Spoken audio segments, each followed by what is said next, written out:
semuanya, kami dari tim Oxalis yang beranggotakan saya sendiri Olga Tesalonika dan kedua rekan saya yaitu Abednego Victor dan Zabrina Yunus akan menjelaskan mengenai salah satu kasus logistik yang terjadi pada perusahaan X. Penasaran? Yuk simak pembahasannya. Kemunculan COVID-19 pada tahun 2020 oleh WHO menyebabkan disrupsi di dunia termasuk di Indonesia. PSBB yang diberlakukan di Indonesia yang gunanya untuk mencegah penyebaran virus COVID-19 dan menanggulangi krisis ekonomi, rupanya menghambat banyak aktivitas pada masyarakat. COVID-19 juga menyebabkan terganggunya rantai pasok internasional atau world value chains, seperti mengurangi kepuasan konsumen, perjalanan yang terhambat, pengiriman terhambat, dan peningkatan biaya pengiriman. Meskipun COVID-19 mempengaruhi aspek tidak sektor di Indonesia, rupanya tidak menurunkan minat masyarakat terhadap belanja online, melainkan meningkat. Masyarakat tidak ragu untuk belanja online. Hal ini dikarenakan berbagai promo yang ditawarkan, seperti promo gratis ongkir, cashback, potongan harga, dan kehadiran e-wallet atau dompet digital, dan fitur cicilan dan pay later yang mempermudah masyarakat dalam melakukan proses transaksi. Dengan perkembangan teknologi yang masif, dibutuhkan sistem logistik yang canggih agar alur distribusi dapat berjalan dengan lancar dan baik. Salah satunya adalah penerapan logistik 4.0 yang ditandai dengan penerapan teknologi secara penuh dan integrasi sektor logistik berbasis IoT. Perkembangan dari e-commerce mempengaruhi proses bisnis dari perusahaan X, yaitu perusahaan yang bergerak di bidang layanan pengiriman barang yang terfokus pada layanan B2B atau business to business, yaitu proses bisnis yang melakukan penjualan barang dari produsen ke pasar atau entitas bisnis lainnya. Cakupan pasar dari B2B antara lain adalah perusahaan, industri, distributor, dan pengecer. Namun dalam e-commerce kita akan lebih sering bertemu dengan B2C atau business to consumer, yaitu proses bisnis yang melakukan penjualan barang dari produsen langsung ke konsumen.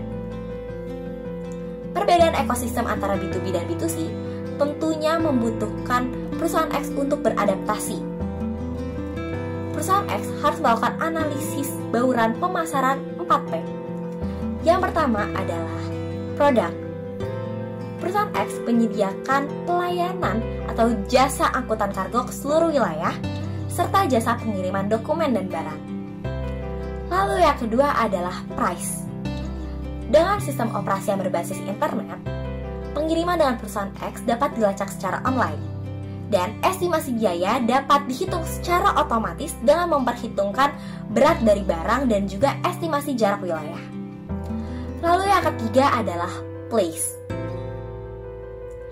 Perusahaan X dapat menjangkau kota-kota atau daerah-daerah di seluruh Indonesia dan bermitra dengan agen-agen di berbagai wilayah. Dan yang terakhir adalah promotion.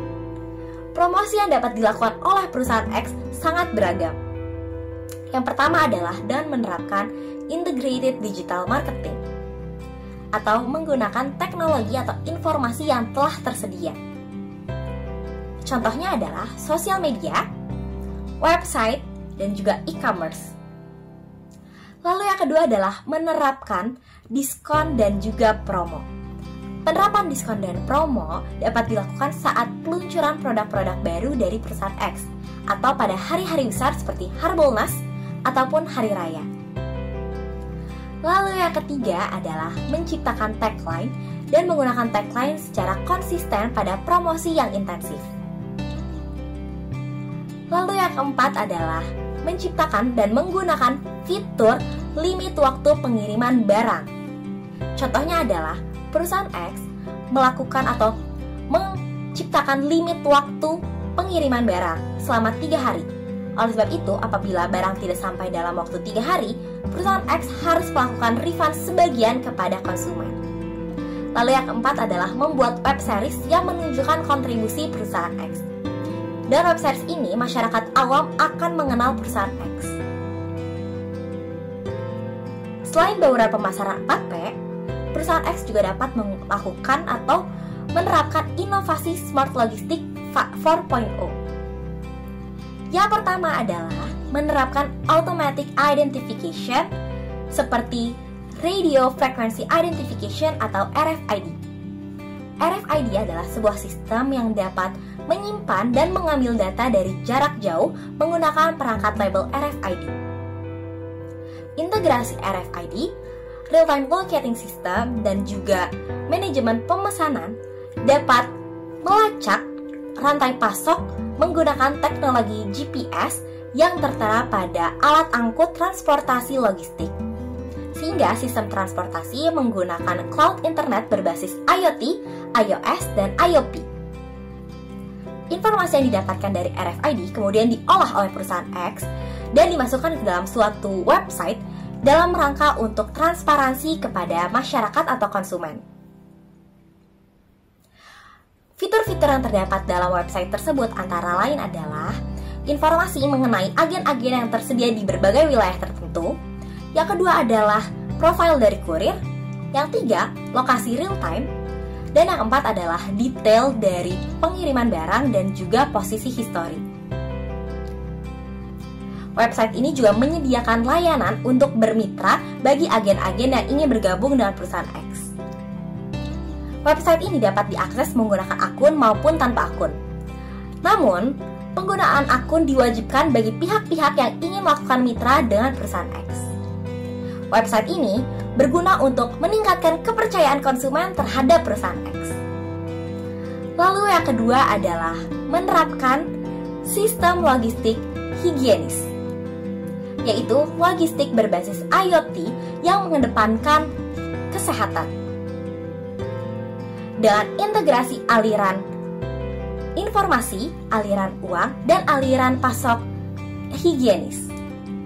Inovasi ini berfungsi untuk ada dua jaringan distribusi yang cocok diterapkan perusahaan X untuk melayani B2C e-commerce.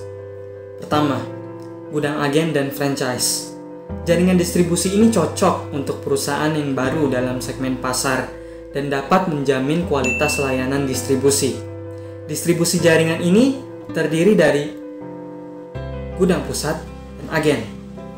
Pengiriman barang dilakukan ke berbagai cabang dan langsung akan dikirimkan ke konsumen. Kedua, titik transit. Jenis jaringan distribusi ini cukup sederhana, tidak membutuhkan gudang pusat distribusi yang banyak, dan nanti akan digantikan oleh titik transit. Titik transit merupakan gudang yang memiliki kapasitas sangat sedikit, sehingga dapat langsung dikirimkan ke konsumen barangnya. Jaringan distribusi ini memungkinkan kualitas pelayanan yang baik dan manajemen yang sederhana. Perusahaan X perlu bermitra dalam jaringan distribusi. Dengan adanya mitra, perusahaan X dapat melakukan ekspansi bisnis serta menjangkau konsumen di setiap daerah.